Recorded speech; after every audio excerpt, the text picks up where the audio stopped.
시청자 여러분 안녕하십니까? 모동입니다. 성남일보는 지난 3일 이재명을 말한다 방송의 부처를 시작으로 매주 월요일 시청자 여러분들을 찾아뵙고 있습니다. 오늘은 이재명을 말한다 5번째 방송으로 이재명 형수 막말의 진실에 대해 방송하려 합니다.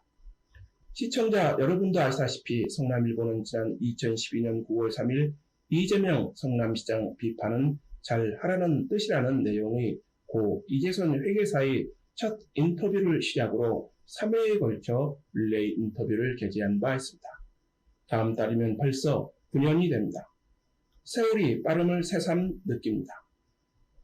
보시는 사진은 고 이재선 회계사입니다.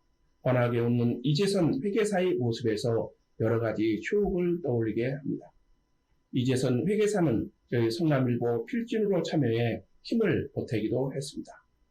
그렇다면 당시 이재선 회계사가 주장하며 절규했던 진실의 실체는 드러났을까요? 여러분들의 생각은 어떠십니까? 여러분들이 생각하는 그것이 정답이라고 봅니다. 인터뷰에서는 현재 경기도지사인 이재명 성남시장이 친형 이재선 회계사를 시장 권한을 이용해 정신병원에 강제 입원시키려 한다는 이재선 회계사의 호소가 담겨 있습니다. 그리고 시민사회의 도움도 요청했습니다. 여러분도 아시다시피 성남일보는 이재명 시장이 친형 이재선 회계사를 정신병원에 강제 입원시키려 한다는 인터뷰를 최초로 보도했습니다. 이로 인해 말로 할 수 없는 정신적, 물질적 피해도 입었습니다. 당시 모든 언론들은 이재선 회계사의 호소를 철저히 외면했습니다. 왜 그랬을까요? 성남일보는 이재선 회계사 인터뷰를 내보내면서 이재명 성남시장 측이 반론권을 요청할 경우 인터뷰를 게재할 예정이라고 밝힌 바 있습니다. 그러나 당시 이재선 회계사의 인터뷰가 나간 후에도 이 시장 측의 공식 반론 요청은 없었습니다. 엄청난 파장이 일었는데도 말입니다. 평소 이 사의 행태와 대조되는 것입니다. 여러분들은 무슨 말인지 이해할 수 있을 것이라고 봅니다. 시청자 여러분도 아시다시피 이재명 성남시장은 시장 재직 시 자신에 대해 비판한 언론에 대해 무차별적으로 고소 고발을 반발했습니다. 성남일보도 예외가 아니었습니다. 성남일보는 이재명 시장 재직 시 10여 건의 고소 고발을 당하기도 했습니다. 이 보도가 나가자 지역사회에서 큰 반향이 일었습니다. 그러나 시민단체들은 침묵했습니다. 그동안 지역사회에서 떠들었던 이재명 시장의 친형 강제 입원과 관련한 내용이 이재선 회계사의 인터뷰를 통해 공론화됐음에도 말입니다.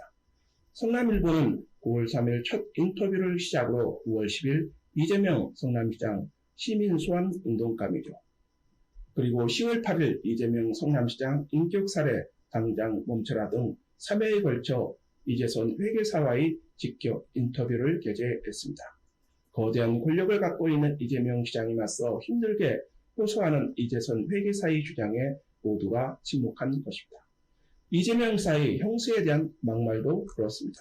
시청자 여러분, 이재명 시장의 형수에 대한 막말의 본질은 무엇이라고 보시는가요? 저는 이렇게 생각합니다.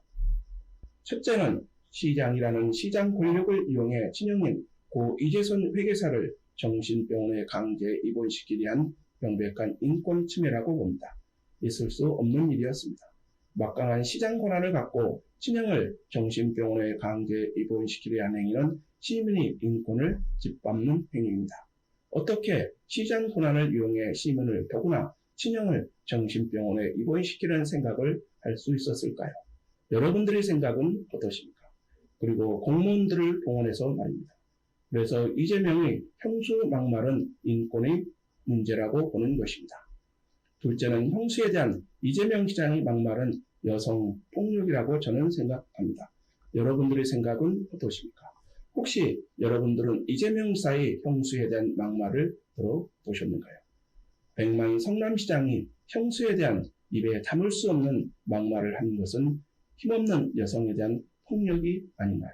그럼에도 불구하고 여성단체들은 이 문제를 철저히 외면했습니다. 지금도 그렇습니다. 만일 국민의힘 출신 성남시장이 친형을 강제 입원시키려 하고 형수에게 입에 담을 수 없는 막말을 했다면 어떻게 됐을까요? 그래서 내로남불이라는 비판을 받는 것입니다. 여러분들의 생각은 어떠십니까? 그럼에도 불구하고 이재명 지사의 친형 정신병원 강제 입원과 형수에 대한 막말의 본질이 왜곡되고 있는 것이 아닌가 생각합니다. 그래서 이재명 지사의 형수 막말에 대해 집중 취재를 해온 성남일보로서는 이 사건의 실체를 검증하는 것이 중요하다고 생각했습니다. 어려운 결정이었습니다. 그래야 제2의 이재선 회계사가 나오지 않을 것이라고 보기 때문입니다. 앞으로 성남일보는 이재선 회계사의 인터뷰를 하게 된 동기, 그리고 이재선 회계사가 주장하는 이재명 지사의 강제 입원 시도의 진실, 그리고 형수 막말을 성남일보가 공개하게 된 과정 등을 방송할 예정입니다. 시청자 여러분도 아시다시피 이재명 지사는 최근 대선 출마 선언 후 언론과의 인터뷰를 통해 지금 다시 그 시절로 되돌아간다면 안 그러려고 노력하겠지만 어쩔지는 솔직히 잘 모르겠다면서 제 부족한 점에 대해 용서를 바란다고 밝혔습니다. 언론은 이를 공식 사과로 보도했습니다. 그러나 사과는 당사자가 진정성 있는 사과로 받아들일 때 진정한 사과라고 할 수 있지 않을까요? 여러분들의 생각은 어떠십니까? 다음 방송에서는 고 이재선 회계사 직접 인터뷰를 하게 된 배경과 인터뷰 내용을 중심으로 방송하도록 하겠습니다. 독자 여러분들의 많은 관심 부탁드립니다. 감사합니다.